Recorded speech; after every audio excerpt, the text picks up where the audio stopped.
Good afternoon, everyone, and welcome to Strategies. This is great timing for this webinar because currently, I think most of our audience can attest, everyone and their cousin is looking to grow their portfolios and their presence in the senior care industry, and who can really blame them right now? But right now, there simply aren't enough deals to meet demand, and new construction still is not penciling for most projects in most markets. So what are owners and operators to do if they still want to grow? And that is why we have convened this star-studded panel to discuss all the options available to growth-minded companies and what may motivate them in each strategy. But before I introduce them, I'm delighted to highlight today's webinar sponsor. Ziegler is a privately held investment bank, capital markets, and proprietary investments firm specializing in the healthcare, senior living, and education sectors, as well as general municipal and structured finance.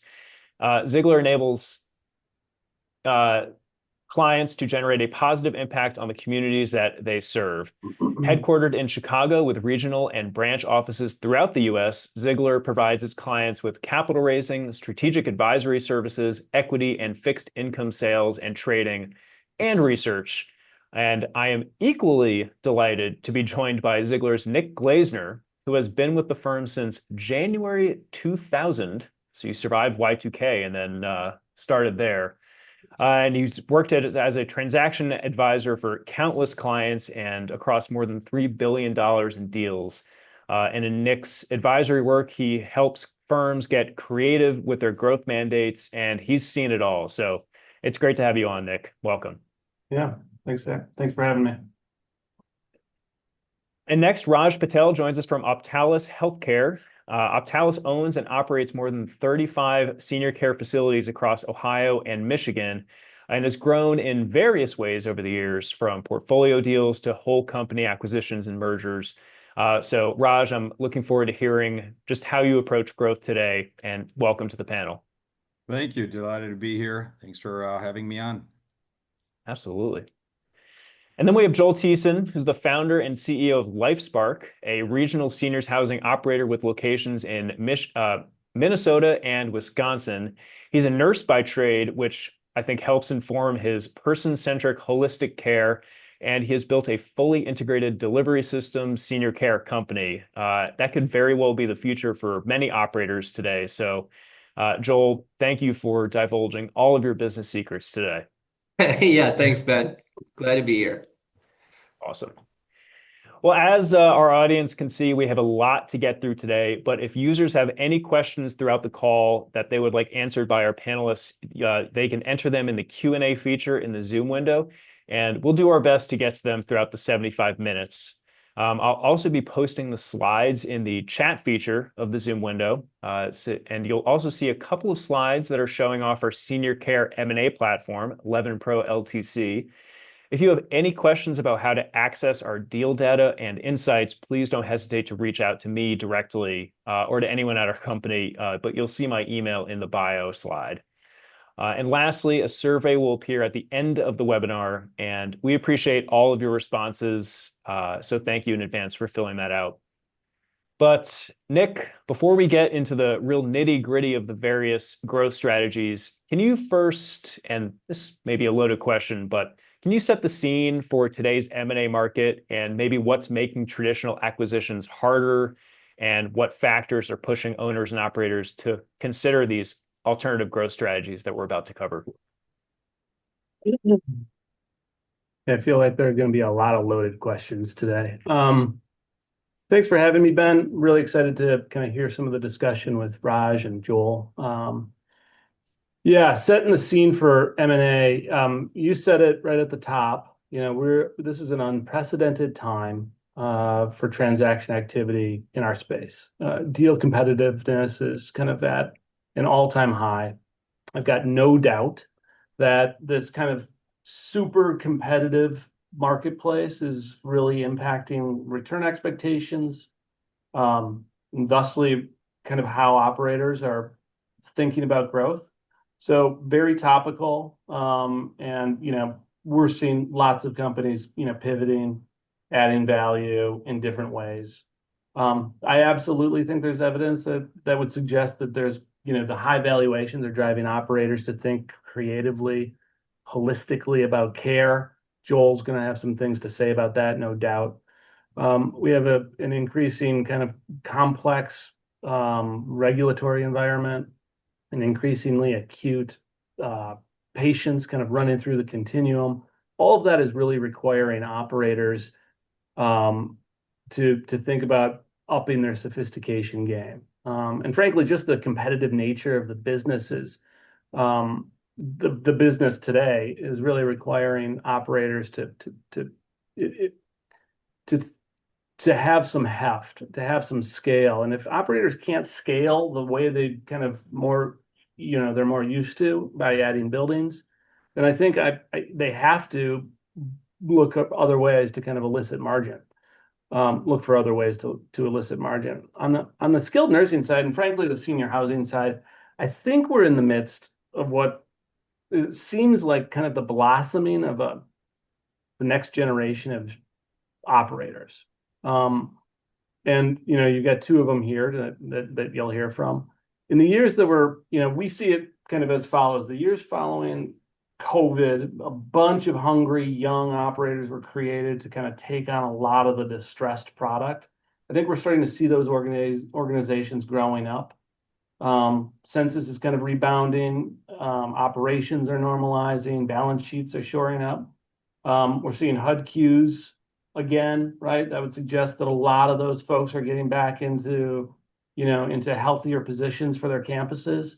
So we've got this new group of younger organizations that are kind of looking to scale, and scaling isn't coming like it used to. There's really not a day that goes by that we don't get calls from skilled nursing deal finders, looking for the next skilled nursing deal. Mm-hmm. I think I'd suggest that, there's just not a lot of readily digestible deals out on the market today. Pricing is wildly different than it was when a lot of these organizations were kind of scaling up earlier in the 2020s. So, the natural deal cadence seems to be off. Onesie twosie kind of mom and pop deals are, not as readily available, not as prevalent. I would suggest that like a lot of the deals that are out there today tend to be much grander in scale and certainly running very, very competitive processes. So, Ben, you probably know this better than most. We're hearing on the skilled nursing side, 180 to $200,000 a door routinely for transactions these days. That's incredibly difficult to pencil. At least hard to pencil without kind of tweaking your return expectations or your hold periods. So I think it's logical that groups are starting to think, growth-oriented operators are starting to think, where do I pursue margin elsewhere? We're seeing, a lot of these younger operators, most of them kind of tenants, thinking about bringing ancillary businesses online or in-house, bringing vendor, services in-house, and certainly pursuing, new operational relationships, tenantships, or new capital providers. So absolutely a dynamic place to be, for an investment banker. We're gratified here at Ziegler that we kind of get to interact with, all of our practice heads. I don't know if the market necessarily appreciates this, but we do have, 9 or 10 different practices that are all peripheral to kind of the senior living and the bricks and sticks of senior living that, a lot of us in the for-profit space know us for. So, we find it really gratifying that we get to interact with all of those different practices on deals today. That's kind of how Ziegler is built, and we're really looking forward to kind of working on more of these in the future. Yeah. Well, no doubt you will. And Raj, I want to throw it to you next. Based on what Nick said, are you also experiencing kind of that shortage of deal prospects in the skilled nursing world? And also a little more open-ended, how are you thinking about growth these days, maybe with that in mind?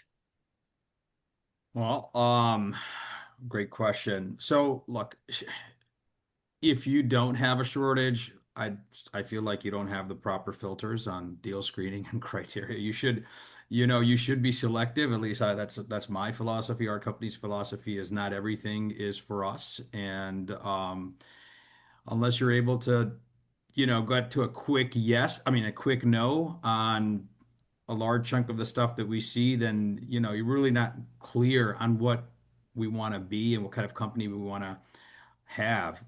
So yeah, so we. Like Nick said, consolidation's been ramping up for quite some time, had been pre-COVID, kind of stagnated a little, and then it's got picked up again. Um, Very few opportunities left to buy that one-off nonprofit or one-off family-owned asset in a market that you want to be in and so forth. So there's still deals coming up. Everybody's got to kind of know their kind of the box that we, criteria that we want to, our selection criteria we know. I think that's step one. Be clear on what makes sense, what is accretive, if there's net present value coming in, and then what the impact of that growth is on your current platform. If no secret, a lot of turnaround deals on the market. It's a lot of elbow grease that goes into them. And if you've got some turnover at corporate, you've got some other things going on, you don't want to do is take on more than obviously bite bigger than what you can chew down.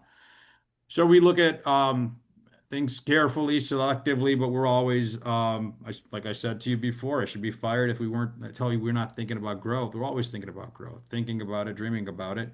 But growth that's sustainable and makes the company further positioned stronger in certain markets is kind of and complementary.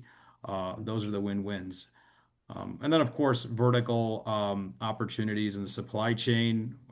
Everybody now with call it most significant operators of call it substantial operation size have an opportunity to get into JVs or own or integrate somehow into ancillaries and sort of their supply chains and so forth. That's also strategic to us. We don't do it because everybody else is doing it. I think there's components to it, like the original vertical integration was to sort of ensure quality and control and all these things that we like to feel like we have a little more control and say, and we're sitting on a board of a company versus just being a customer to them.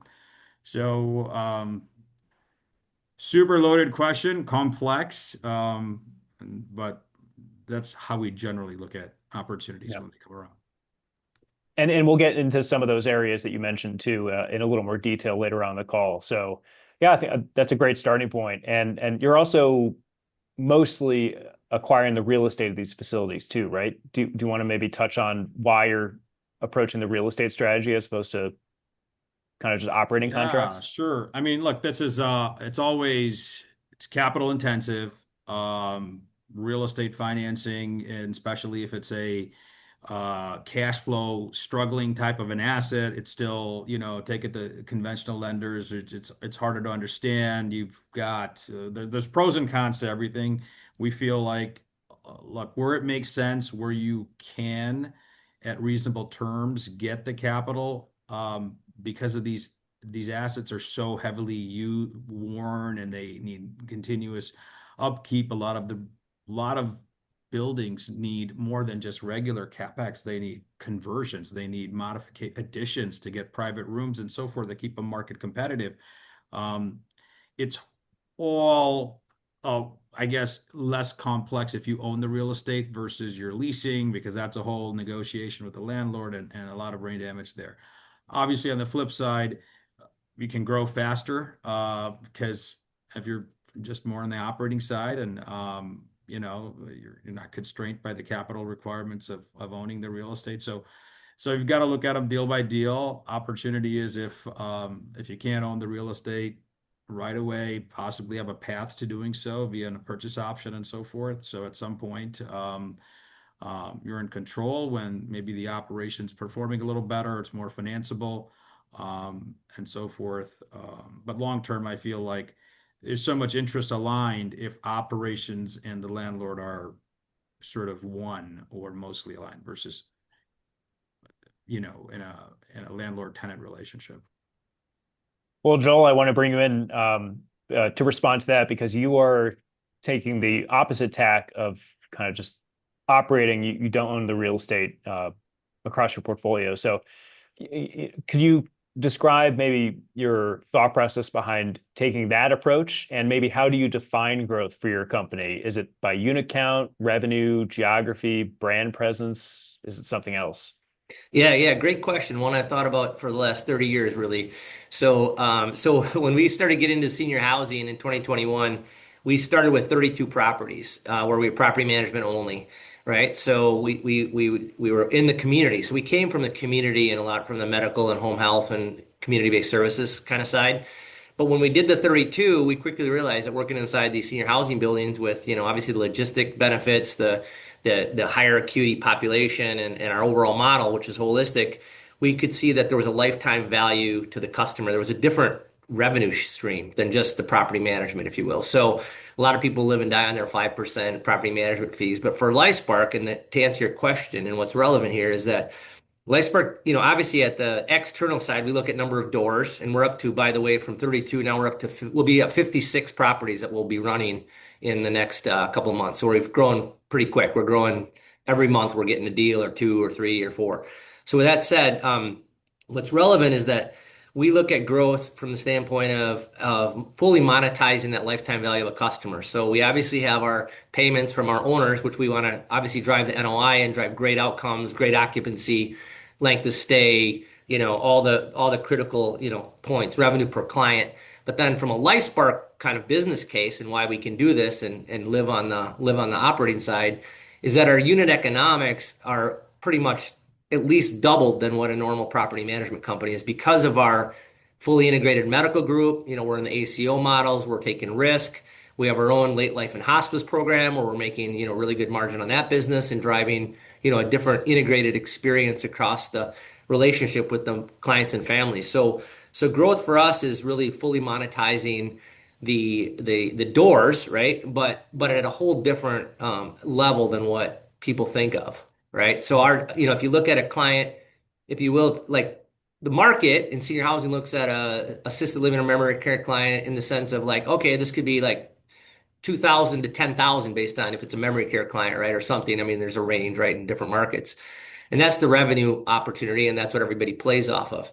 But then on top of that, what's missed is that same client with the acuity, the acuity in assisted living and memory care is people are at 8 to 10 comorbidities, and they're spending between $2,000 and $10,000 in addition through Medicare, right? So if you can get your hands on the Medicare money as well as the private money, now you got a whole different value prop and a whole different way to compound and monetize a business case as an operator. So that's what we're looking at. So we're going to continue. The tip of the spear for us is to drive more relationships with really quality owners and not try to get into the real estate directly, even though I wish I would have, because I think we've monetized a hell of a lot of value for those folks. But it's kind of like, look, we want to be really focused and really be the best at what we do, and that's what we're focused on. Yeah. And Nick, when you're advising clients on these growth strategies, after hearing what both Raj and Joel had to say, how do you help them decide whether, buying or leasing or third party managing or merging or partnering or anything else is the right kind of path for them?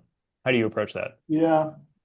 I don't think there's a wrong answer for the model, as long as it's appropriate for the operator. It really depends on kind of how well capitalized the operators are, what their risk tolerance is.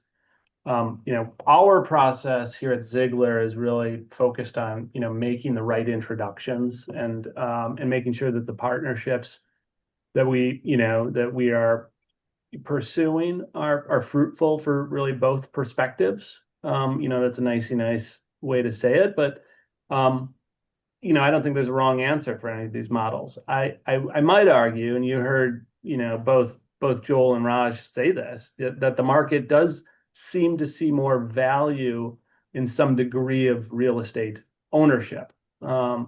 And, I think that's probably, more often than not the end game for a lot of operators. I think lenders increasingly require operators' skin in the game, especially for new construction.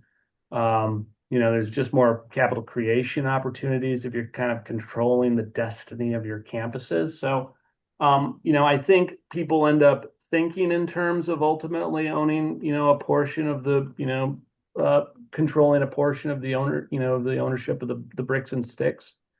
But many operators will have pretty strong convictions on what's appropriate for their own operational acumen. And I would just argue I think there is a growing appreciation amongst kind of third party managers that some degree of ownership is warranted and preferred. Um, um, I don't know if I answered your question, but Yeah, no, you did. it's a And cop out, but it kind of really depends on, on the client.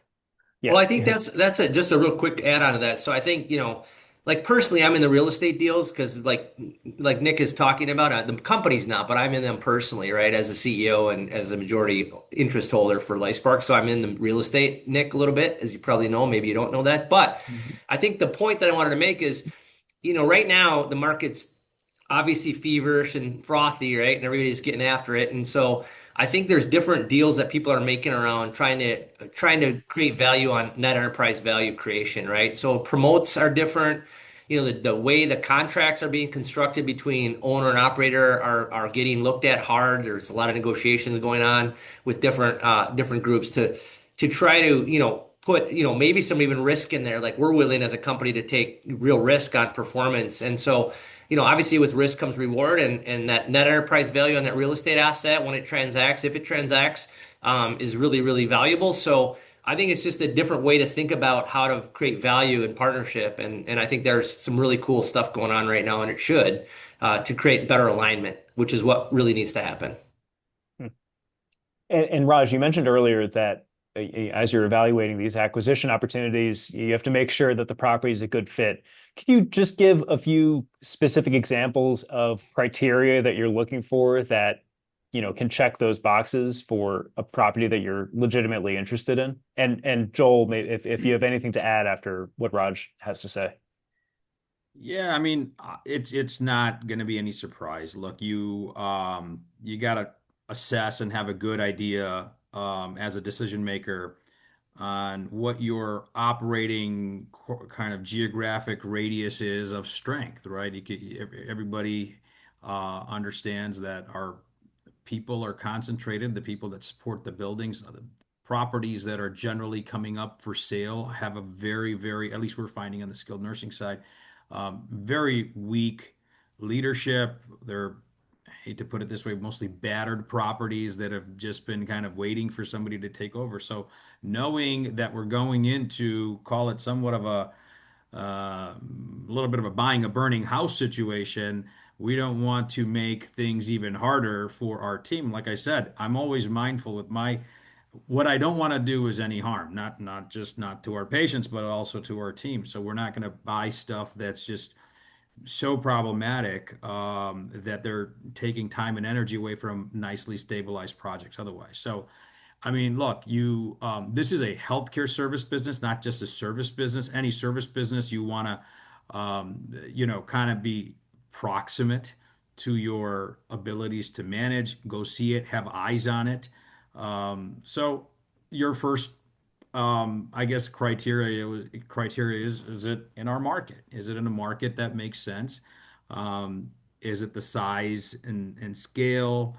What's if it's obviously the Medicaid, which is a big piece of consideration. What does the state's Medicaid system look like? And is this a state we want to be in? What's the labor laws look like? Those kinds of If you're already in a market, that's a quicker, check the box. But if this is when you're exploring new markets. So I don't know. There's a lot of things to look at. Overall, is this going to lead to a larger opportunity to build in a certain market? Sometimes you do it a little bit the opposite mindset. Many criteria, but again, I'm always, at least our company, we are proud of what we've accomplished in terms of growth. And, sometimes we'll sit a meeting and like, well, are we going too fast? I'm like, we've turned down 3 times the number of buildings we bought. So, we are showing discretion. We're not biting at and grabbing at everything that comes our way. So you set your own criteria for Mhm. your comfort level and risk tolerance. Yeah. Joel, what do you think about that? Yeah, I mean, I think Raj hit a bunch of it, right? I mean, there's all this stuff, proximity and AL memory care mix for us. Is it Metro? What's the vintage? How big is it? Again, being a property manager, it's not as, the owner has their own thesis on what they want to see for their asset. But from an operator standpoint, all those things matter. And I would just kind of maybe tap on top of it that one of the main things that we've learned over the time is that you really need to understand the pro forma and the underwriting so you can make sure that you can have confidence going into that relationship with an owner and make sure you can crush it, right? I mean, you have to have alignment there. You can't have this, oh, we want to raise rates by double digits for the next 5 years, and like, that's our strategy is just push rates, and you're like, well, yeah, that's great, but it's going to kill like everybody. So so you don't want to sign up for those kind of deals. You want to, you maybe can sign up for that deal if you know if it's really underpriced. But I think the main thing is to really know your business, know your economics, and feel really confident that your team can deliver on the expectations that the owner has with their thesis on the property. So Yeah. that's what I've learned. And when that's wrong, you got to get away from it, right? I mean, that just isn't a winner. You're gonna get burned at some point down the road if that isn't very, very clear in writing, and that also then aligns your promotes and your opportunities to invest as an operator in the team and in the assets and the data and the technology to make sure you create something really Yeah. positive.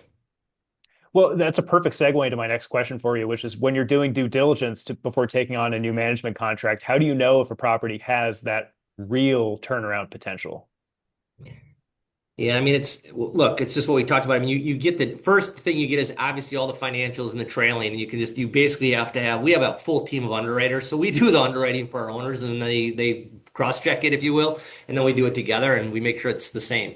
So I think you got to do the market study and do the normal, blocking and tackling stuff that you do. And then it really, goes down to, how's the team in there now? How much turnaround? How long is it going to take? And then I'm matching the expectations. If the property is in a good geographic area, given this current state of affairs with demand, right? If it's a good geographic, decent building with decent bones, right? I mean, we feel confident as long as the expectations on the underwriting are aligned with our owner, we'll go in there and crush it. And that's how we do it. So it's very, very disciplined um, uh, underwriting is really what needs to happen. Mhm. And And Ben, Joel, if I how do could, I you? wanted to add Yeah, add go on. something to this. I think it's probably, hopefully, is helpful. That I would recommend, and I suggest, I think just you have to, the value of fostering a good relationship with your buy-sell advisors and getting them to know your organization, know the type of assets that they operate and do well. Really, we have seen tremendous value from, we've been very lucky to have some really good advisors, present company included. And, really that helps your all of this sort of scrutinizing and underwriting and some of that gets streamlined if your funnel is then, you're getting stuff that is going to most likely be a fit. It's almost excellent market intelligence being deployed for the benefit of your organization. And like, hey, I know who this property would be a good fit for, and then I know that these will not be a fit for these guys just based on the last 7 conversations we've had with them. So um, really the resources that we have as an industry in terms of the buy-sell advisory services and just taking advantage of that, I would highly endorse and recommend. I imagine Nick would endorse that too. And you're not even getting paid to say that. Let me just Exactly. note Yeah, Nick's that gonna question is not written. who's Venmo got us twenty who's got the dollars over time? now. I mean, who's got the time? Who's got the time to waste? And I certainly don't want to waste your time, Raj. I mean, you guys are running, incredibly fast. I mean, the last thing I want to do is try to convince you to buy something you don't want to buy. At least not too often.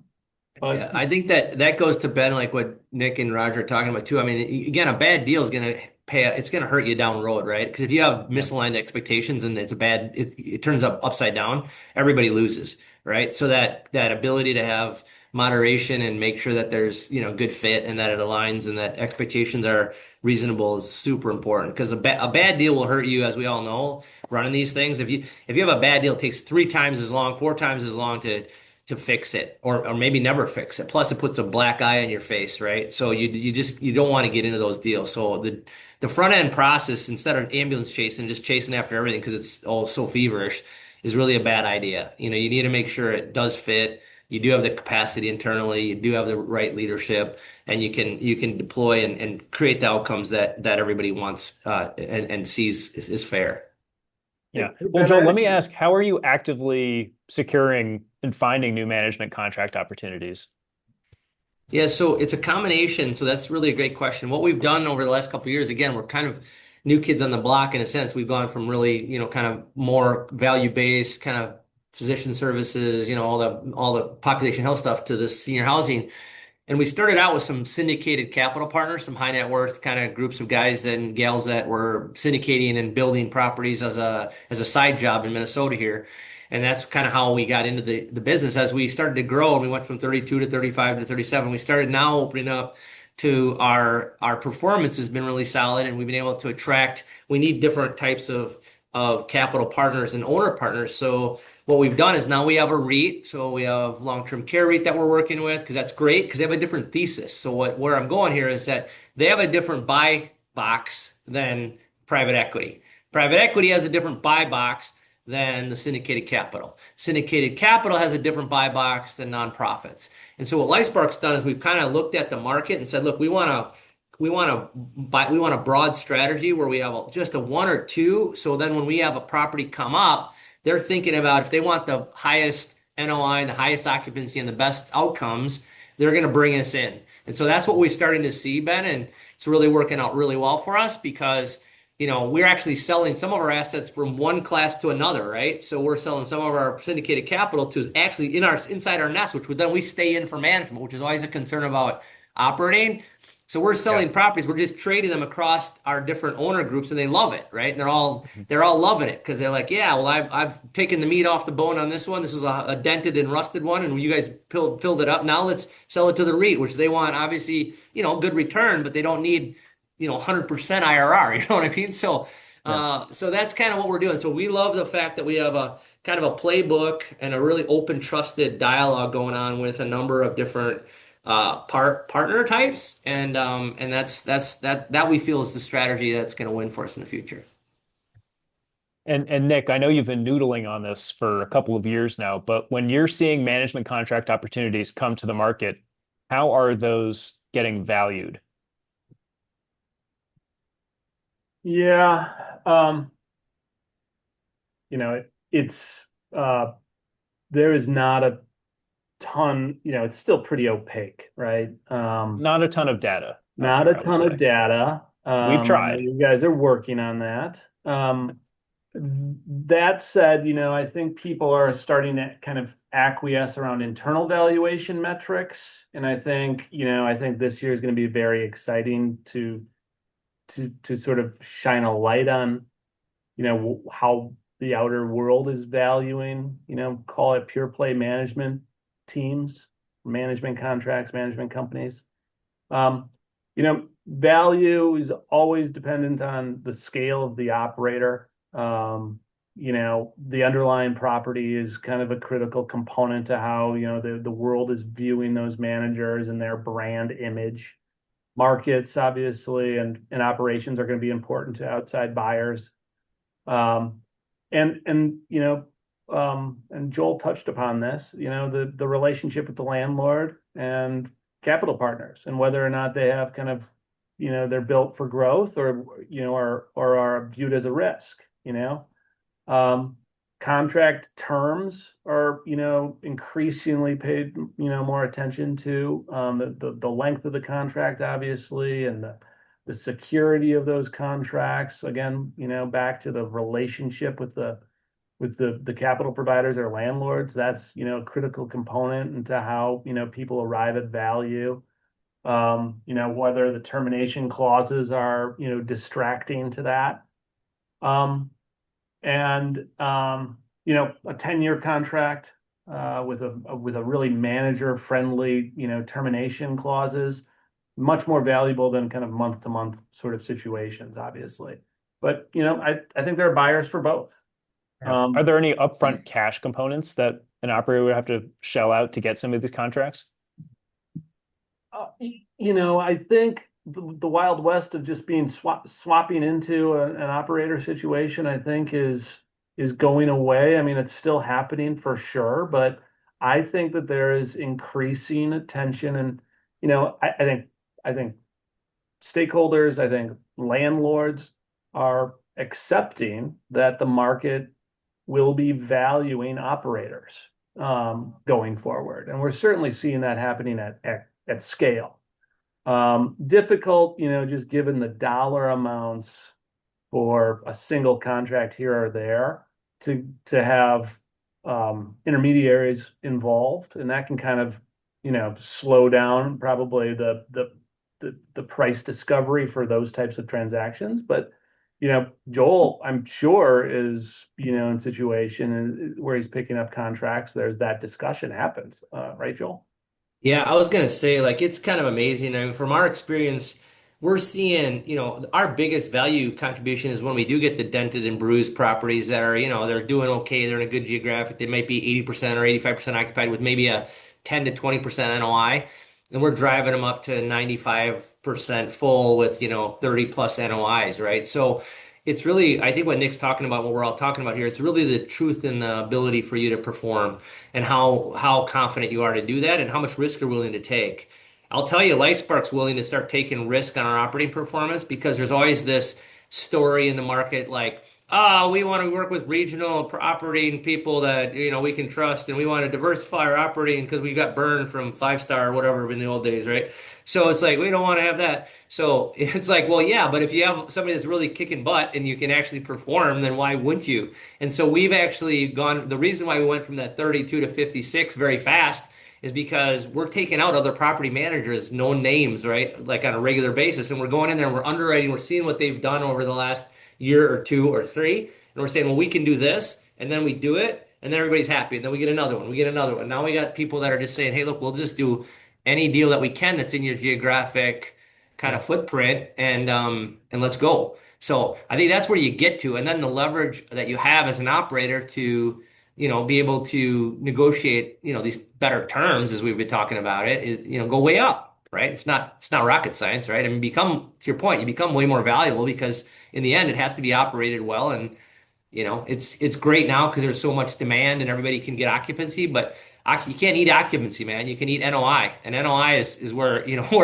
where you need to have a really great, performance. Yeah. So Joel, are you guys coming up against a lot of lender consent issues on change of management and so forth? I mean, that's a continuous issue on the SNF side, and Yeah, it's it's really really not for stressed all us the so far, time. Raj, right? We're not seeing that be an issue, You're not on right? the not on the senior living side so much? No, on the new development stuff, I mean, now that people are starting to develop, we've got 7 development deals with some of our partners now that are in dirt right now and beyond. So we are starting to see build, which is cool because people are confident that we can build, and so we got 7 committed contracts. And when we're getting those deals, I think you mentioned it before, Ben, but they are asking for operator backing, putting, we're put asides, right, for capital risk, right? That we're seeing that, Raj, on the new developments, but not on the takeover stuff and acquisition.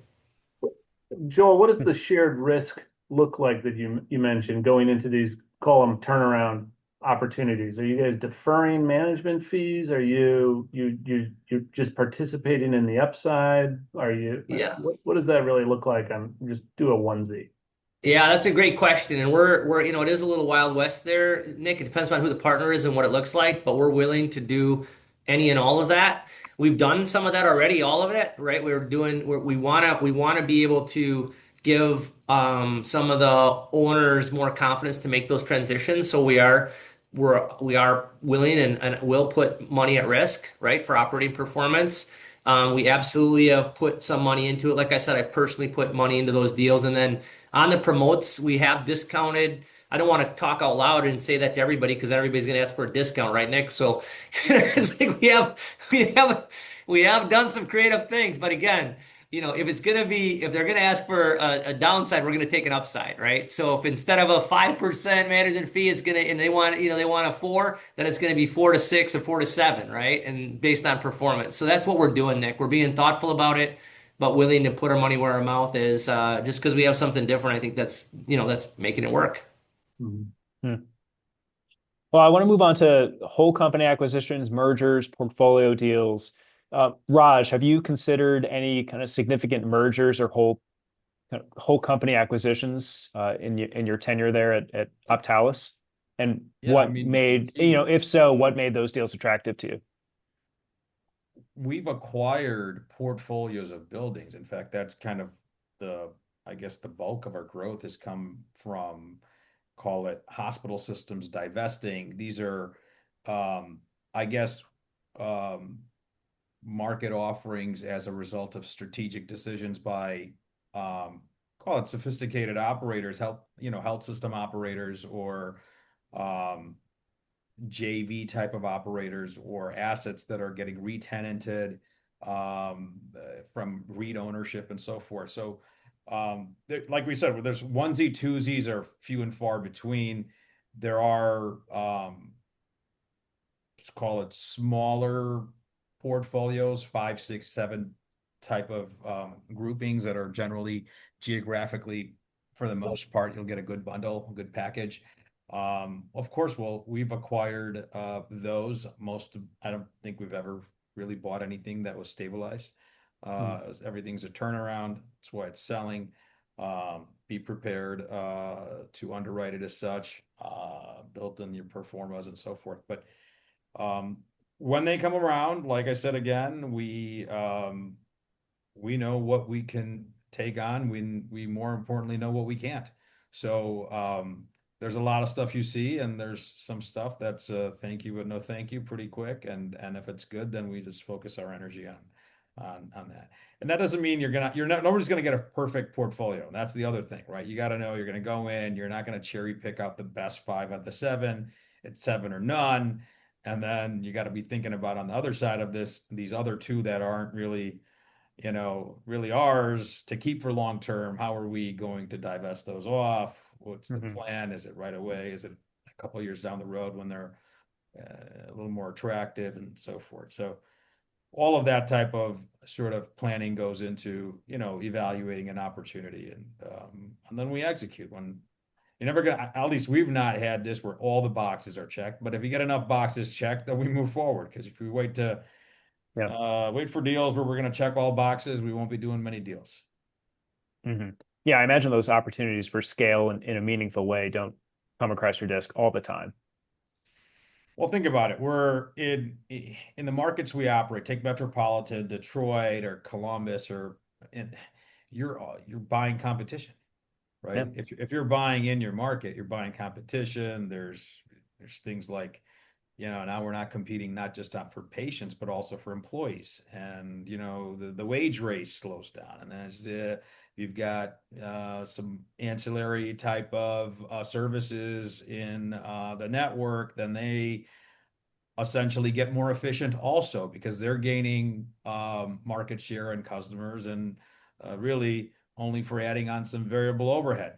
So, I mean, there's a pretty significant synergistic uh, you know, play if you can kind of justify buying the buildings and really underwrite what it takes to get them to where they are. Uh, if there's bleeding money, they're not, and then the turning around and covering debt service at what point? Again, lenders, everybody's tolerance, everything goes into it, but we certainly are always looking. Ben, I would argue that buying even just a skilled nursing facility the old-fashioned way is like buying a whole company in and of itself. So I think what you're hearing from Raj is that, there's a lot of complexity even for picking up Mhm. a platform or two, because in reality, you've got to deal with all the kind of the leadership continuation issues that in that little microcosm of a single skilled nursing facility, Mhm. just as you would kind of stepping into the a broader transaction, obviously at a different scale, of picking up a whole entity whereby you got to figure out what's going to happen to the corporate, overhead. Can you merge that into your existing, capabilities? Are there leadership kind of, necessities that you're going to be leveraging kind of going forward with that entity? So kind of a lot of the same hurdles, I would probably argue, for Yeah. just a single building or a couple buildings. Yeah.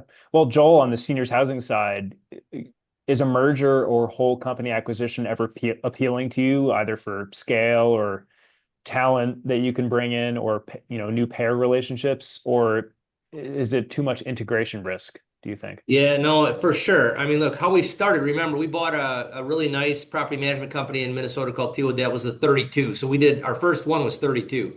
And Mhm. then subsequently after that, we've done five, four, and then a lot of one-offs, right? But I think it's very appealing for us because we need regional density.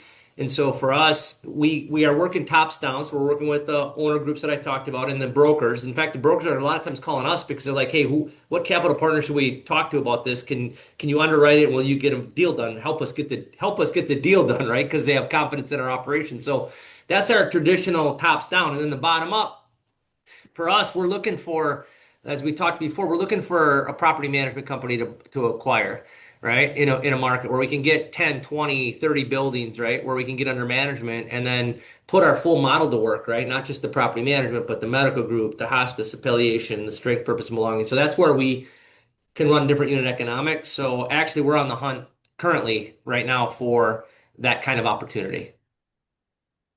Oh, well, you heard it here first, everyone. There Other than you all the go. people you've had conversations with, I'm sure. That's right.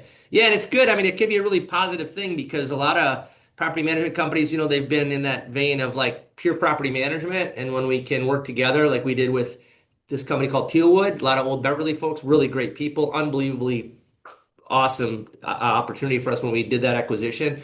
But then the employees have, a full medical team behind them. They see this integration, the holistic part, Dr. Bill Thomas and a lot of the other pieces that come into the frame when you have a more robust business case. You have a more robust value prop for the employees. The vocation opportunities go up. And so it's kind of a win-win. So we see not acquisition like a hardcore, like, hey, let's just acquire them and bird dog them down. It's really about how do we take what they've got and basically like let it expand, right? Land and expand. So that's where we're at right now. And we're looking forward to finding not, we don't want to be in 25 markets. We want to be in like five, right? Ultimately, we want but we want 30 or 40 or 50 or 60 properties in each market. That's what LifeSpark's after. Got it. Well, both you and Raj have grown quickly, with some big deals, obviously. So maybe what's one or two of the biggest integration mistakes that either you or other companies that you've seen have made while growing quickly? Boy, you Raj go and I there, would Bill. probably would have so much bruise on our forehead from all the mistakes, probably. But I have to say, Yeah. Early for learning lessons, I PTSD. guess. Yeah. What mistakes? Yeah. That's right. Yeah. That's right.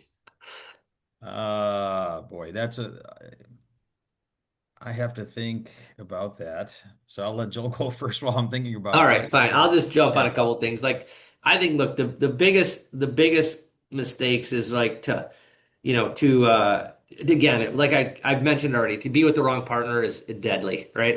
I've done deals with Intermountain Health, I've done deals with Blue Cross Blue Shield, I've done big deals, and it seems really great, and you have a lot of hype around them. But if they're not well aligned and they're not managed through, true clear expectations all the way through, they can fall apart. So I think one is get the partner right. Second, I think on those integrations, you got to really pay attention to the culture, right? Because when you pick up any of those buildings, there's a lot of personal affiliation, right, with any of these. This is healthcare, right? I mean, we're working with humans, so these teams that you acquire, even if it's just a one building operation, they have their own microculture, right? And it's lots of times, even if it's dysfunctional, it's very strong, right? So making sure you really understand that, go in there, have a lot of communication, a lot of opportunity for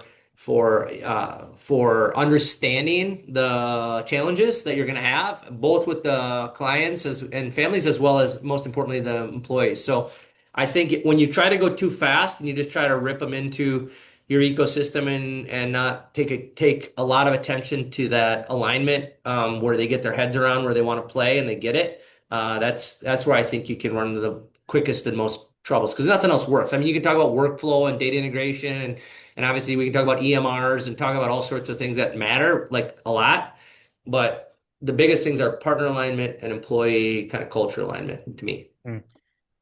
Yeah, I have to agree with that. We've had, it's always how fast do we change the culture, try to harmonize it with ours, and you don't want Right. to go in. You always have that in your mind. You don't want to be a bull in the china shop. These people have been a certain way for 30 years, but then how much time Right. is enough time? There's some cultural things that just don't work and they don't align, and they almost can start nagging at your own company's like core company's culture because then that's getting looked at. So I think were there a couple of larger deals where we could have maybe be a little more assertive on just having things change to the basically the core company way and not let them have some unique, let them keep doing some things their own way and so forth.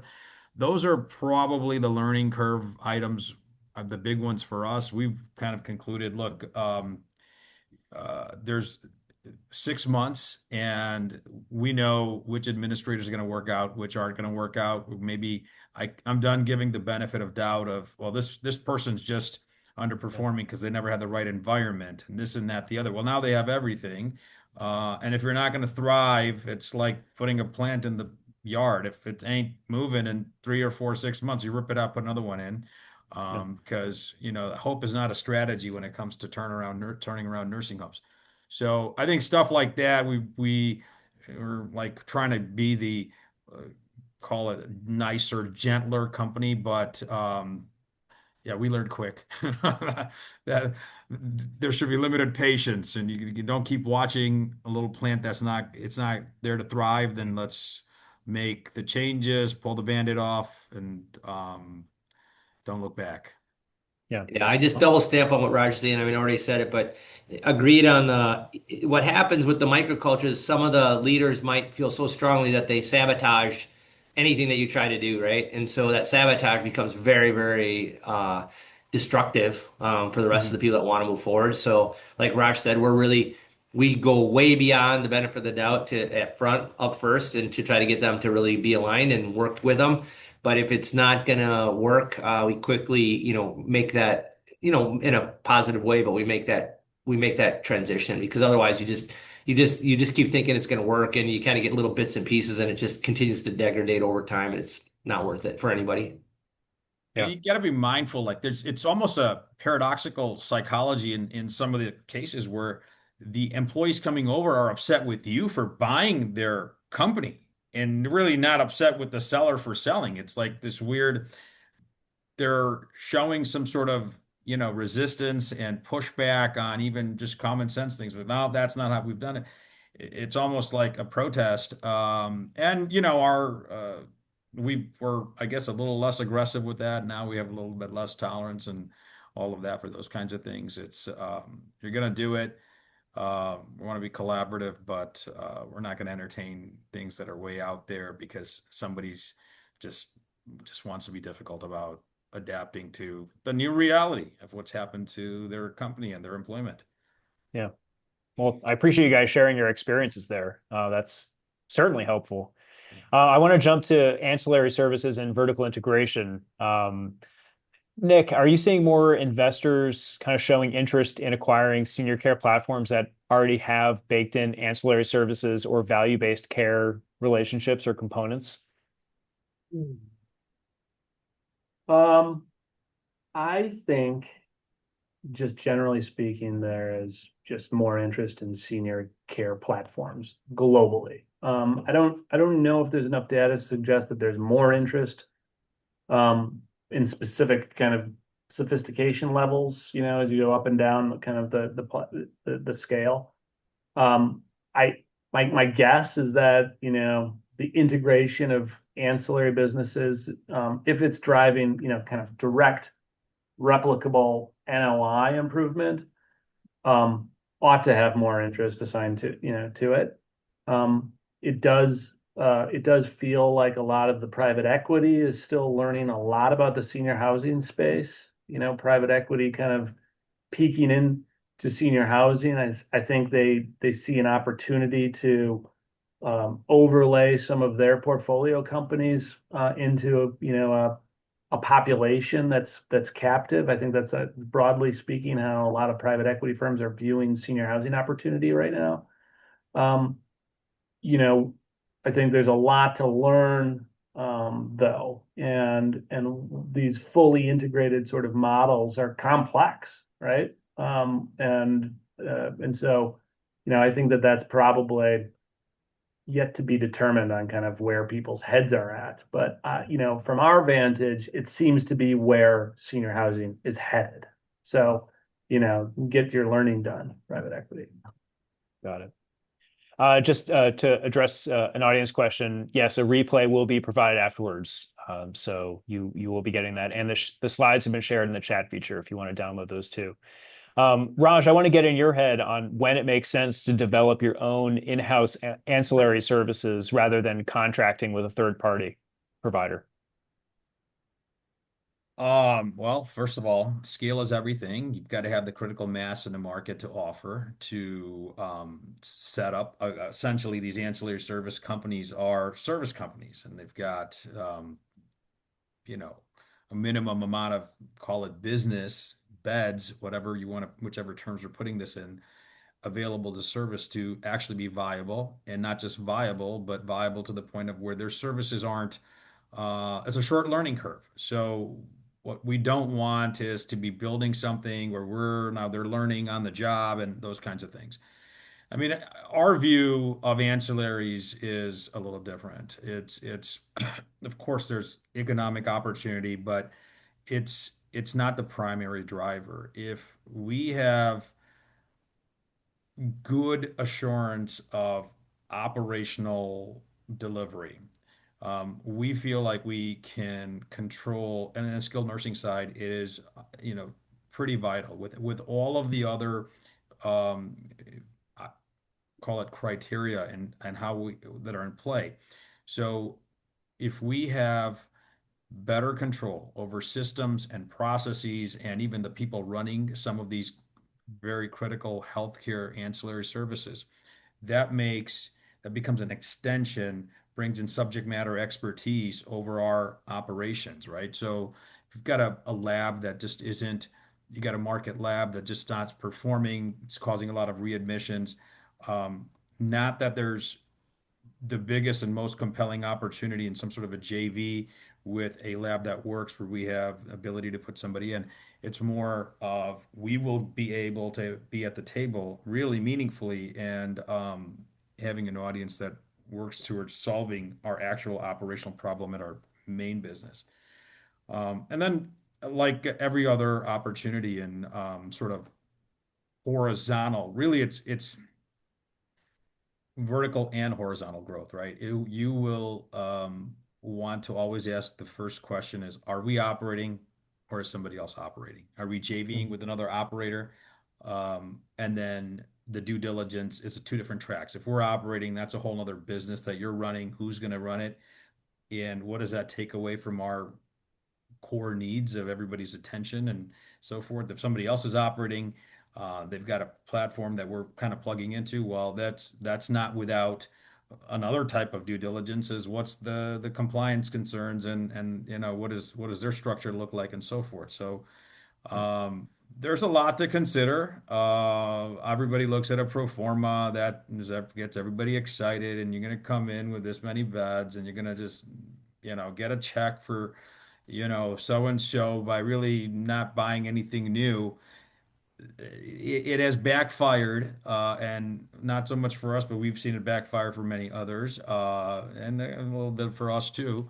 And so it's not without, it's not a no risk proposition like sometimes it may, or a foregone conclusion that you're absolutely no brainer. You should be doing this or that, the other. And just a How's that for rudimentary advice? follow-up question. Is Yeah. it sometimes as simple as if you have five facilities and 300 beds in a particular submarket, is that enough scale to then consider, all right, maybe we should start developing our own thing here? You know, I've been hearing this for so like people just from the ancillary side that want to promote their JV, they always come up with, well, it's this many beds. So long as you have this many beds, you could do your own. Or if you have less than that, you should just buy into this at a small. I don't see it like that. That's if that was the case, and by that logic, every 100 bed nursing home should be the same amount of profit. It's not the case. It's the type of bed, it's the type of whether it's obviously services being brought to the facility, what that radius looks like, on and on and on. What kind of people they have, what kind of technology they have. I will say, like the traditional ones now, we're almost seeing a little bit of a flip, which at least we're exploring and actually pursuing, is you take the core health services, your rehab and pharmacy and lab and all those kinds of things. Um, those are healthcare businesses that are accretive and so forth. But then there's the opposite of that. Now we're seeing opportunities where like some of these SaaS models and AI native platforms where some of the in-house stuff you can like reduce your uh, operations by sort of offloading. And that's a built-in real, call it a cash flow hub right there. All the management functions, some of these revenue cycle management, and on and on. There's so many platforms where you can outsource it with the vendor at risk with guaranteed returns that you just don't have to manage that within the business. So it becomes one less um, core business department to manage, which allows you um, time and bandwidth to pursue other things. Yeah. And Joel, how are you approaching these kind of ancillary services, doing them in-house versus uh, whatever you would consider contracting out? Yeah, I mean, ours is a little bit different because I come from the place of like, I don't look at the client as like a widget, right? I mean, we're not serving, processing something here. These people are complex. We're dealing with we got to go back to who we're serving here. We're serving polychronic, frail seniors in AL memory care and SNF buildings, right? So it's just like the health system went wrong where everything went to subspecialty, right? So you got neurology and endocrinology and cardiology and embryology, right? And so everyone's cut that client up into a million pieces and just serve that piece. And in housing, it's not like you're going out for a burger for a sandwich and you get it's transactional service. I mean, they're there 365. So I look at it like how do we improve the value prop, right? And how do we really create an integrated longitudinal delivery system, right? That's what, to me, I mean, that's just me, right? That's LifeSpark. That's how we look at it. We look at it like, so it doesn't mean we have to do everything, right? But the core things, like when we think about the opportunity for not only monetization, but really the experience, right? Do you want seven different vendors coming in there that have seven different EMRs that don't have any data integration? There's no interoperability. The complete workflow is all different. Everyone has a different thesis on how to serve the person. And by the way, the family and client are like confused as hell. They're like, who's running this and who am I supposed to talk to? I mean, it's just ridiculous kind of to me. So I'm up on my horse a little bit being provocative. So for me, it's like we should be driving an integrated service delivery platform, right, around health, not just sickness and medical, but health. So when it comes to making these decisions for LifeSpark, we think that obviously senior housing and running the building and running the operations, that's critical. And that's dietary and all the other stuff that we all know, food service and transportation, all that. But then if we think strongly that, having a geriatric medical practice of some kind, nurse practitioners in that building and managing those clients' overall health, and that also goes into their curative versus palliative care, especially when these polychronic seniors are usually 2, 3, 4, 5 years of life left, right? I mean, we all know that. We know that the information here. So why not have integrated a medical practice that's working with that ED and those nurses and those activities people, and then having hospice and palliation connected. So we think those are very critical. So when we look at those are integrated.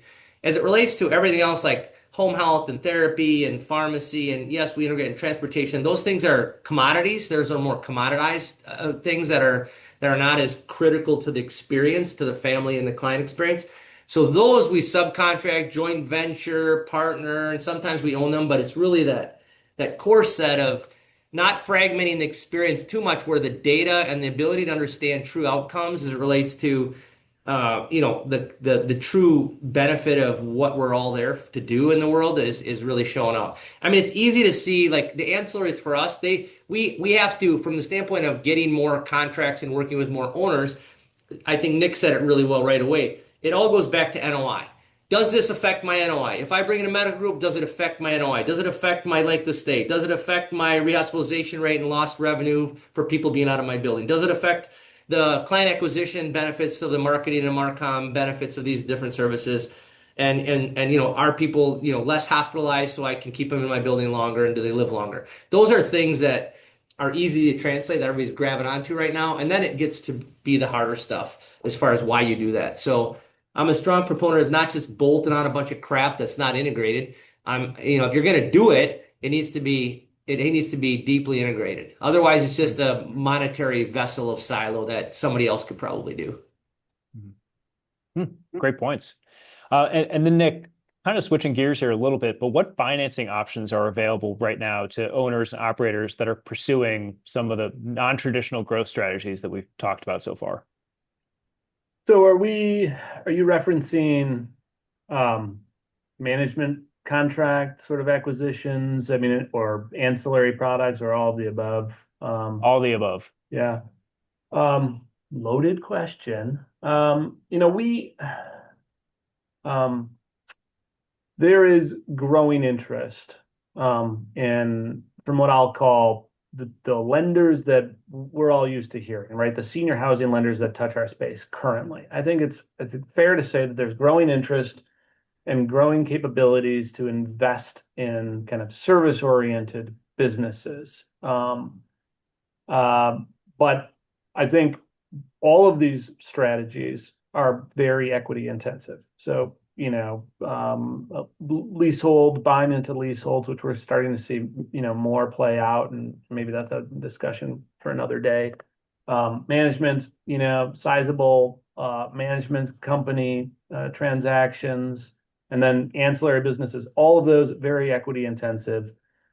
There are lenders in our space today who are, seeing the virtues of lending, lending in those situations. Leverages, are not as exciting as, we all want them to be. So,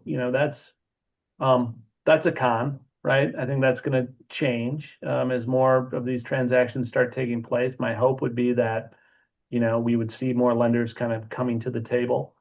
There's certainly a bunch of new sort of vehicles for growth. Everyone's talking about the tax exempt kind of strategy for senior housing. We really, are paying a lot of attention to that, obviously, here at Ziegler, tracking 30 to 40 of those kinds of transactions around the country.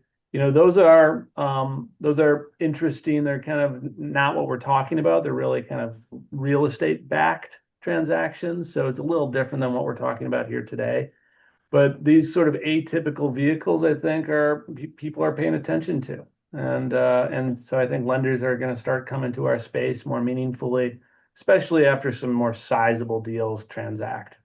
Just from a leasehold transaction perspective, if you suggest that the world is valuing those at, say, 5 to 7 times multiples on cash flow after the rent payments, we have evidence that lenders are there, closer to 2 to 3 times value.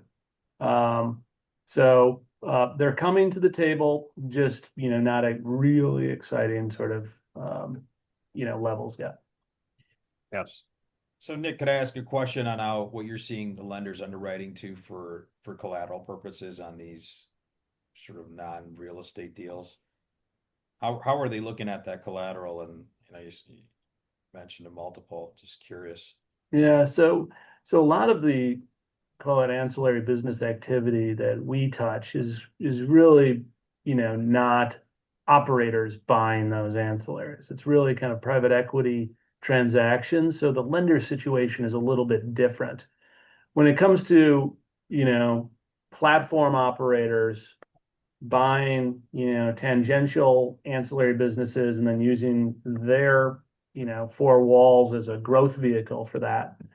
We're the first stop is like the lenders that understand your core operations. And so from that perspective, you really are starting to have conversations around, what kind of real estate collateral could you offer up to access equity for the transaction. It's different for every bank. You probably have to get comfortable with this being more equity heavy than debt heavy transactions. I anticipate, Ziegler having more transactions with, bringing in some of these outside lenders that really haven't touched the real estate space, who are more comfortable with just EBITDA lending, and the ABL guys playing a larger role. I would certainly anticipate that happening. But as far as kind of collateral, it really depends on the size of it and scale and the deal we're talking about. Well, we're entering the final stretch. I want to address this question to all three of you, and if you kind of want to do it in a like speed round format, that'd be great. So let's just assume that in the next 5 years, the M&A market is going to be still incredibly active, and pricing is going to be reaching levels that could potentially, just change the math on whether growth by acquisition makes sense or not. So what's one piece of advice you would give to a owner or operator today to best position itself for growth in the next 5 years? I'll jump on that quick just for a speed round. So I think you got to really invest in your data and your information, so then you can be very confident about chasing deals, right? I think the frenzy is a plus minus, right? I mean, the expectations continue to go up when these valuations go way up on these housing assets, and the expectations are that we can just punch rate, punch rate, punch rate, and just keep getting more and more out of it. So to be successful, you got to be two things. One, you got to be really careful about that and not chasing a dog, right? You can't chase something that's going to kill you, right? I mean, in the end, it feels good on the front end, but then on the back end, it stings you hard, right? So I think you got to watch. And the only way to know that is to make dang sure you understand and have confidence in your operating performance by improving, obviously, a lot of things, right? It could be a lot of things to improve your operating performance and differentiate yourself. So that's what I would say. I would say just don't get caught in the frenzy of like, yeah, it's just going to keep getting better and better all the time. Because, at some point when you're starting to deal with six caps and five caps on buildings and $500, 500 a door and more, I mean, good luck, right? I mean, that takes a lot of debt service coverage and a lot of performance. So I would just say be really mindful about what you can and you can't do, so you don't end up hitting the roadblock down the road. Noel, I see you've been reading the Senior Care Investor lately. We've I I certainly been harping on that. I love the senior care investor, by the way. Not that we didn't even talk about that, Ben, but I mean, what a better resource of information that is out there. I mean, heck. Thank you, Joel. Your Venmo will be in your account at the end of this call. Nice. All right. So anyway, that's my speed round. Yeah, great. Raj, Yeah, what would you same, add? pretty much ditto. I mean, know the market, know your own operational abilities to scale up, see where labor is going to come from. We're looking at a lot of buildings that are, or were for a while, that were so heavy in agency and so forth and otherwise attractive, but everybody has an optimistic view that everybody tends to over believe in themselves a little bit. There's only one way to find out is you actually get in. But again, when things get too exciting, too hot, time to get cautious. Yeah. So Good advice. And Nick, you want to take us home? Yeah, what's the exit strategy? What's the goal? Make sure that you've got a kind of a clear understanding of who you are. Yes, absolutely. But where are you headed? I mean, you can't do anything with any veracity without a goal in mind. And, is that goal reasonable? And so, getting to and then acting on that exit when you kind of hit your goal. I mean, that to me spells out success. Easy for me to say as a as a banker, but what's your exit strategy, right? Yeah. It's good advice, Good. Nick. Even as a banker, it's good advice. Well, Raj, Joel, Nick, thank you so much for your time today. We really raced through pretty much all of our topics, and even if we didn't get to every question, I think pretty much all the themes we touched on at some point. So that is a miracle in just 75 minutes. I think we could have easily gone a few more hours, but alas, thank you so much for your time and preparing for today. And then it was a great conversation. Thank you, of course, to Ziegler for sponsoring today's webinar as well. And just a note to all of our audience members that are still on, that survey will appear upon closing. So thank you in advance for your responses there. But the three of you, thanks so much. This was a lot of fun. It was our pleasure. Thank you. Thank you. Appreciate it. Fantastic. Well, good luck with everything going forward too.